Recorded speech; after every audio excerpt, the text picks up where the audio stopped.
A man who goes by the name of Gelding, who has chosen to have his penis removed, recently explained why he made this decision. Now, if the word gelding sounds familiar to you, gelding is a castrated male horse or donkey. I think the term may apply to some other animals, maybe those within the equine family.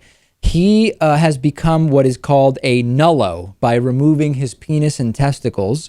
Quote from Gelding to the Huffington Post: "The average person of both sexes will think I'm unbalanced. That's their layman's knee-jerk reaction. He had to have several consultations with a doctor before having a sex organ removed." He said, quote, "In my case, my psychologist took me through a number of long dialogue sessions and a full battery of personal tests to develop a formal profile. His finding was that I'd be better off in a whole person view after having my penis removed. That was enough to sway a urologist to do the procedure. More harm would result from me not having the procedure than from doing it." He was interviewed by Gawker. He explained that nullos are often misunderstood. Nullo, I guess, is the term for someone who has chosen to have their penis and testicles removed. He said he decided to do it because, quote, "I had a baby face in high school. There was one of these bullies and he said, 'You have a man's equipment, but you're still a boy.' And he squeezed my balls in the shower. He was on the football team. I was on the soccer team, showering together. And he said, 'You shouldn't have such big equipment.' So he squeezed my balls. And at that point, it was just a fantasy for me. So how about getting rid of them for some reason?" This is actually really sad. He's admitting to having been sexually assaulted as a kid. Yeah, it's, I guess that could play a part in his decision. Well, clearly it did play a part in his decision.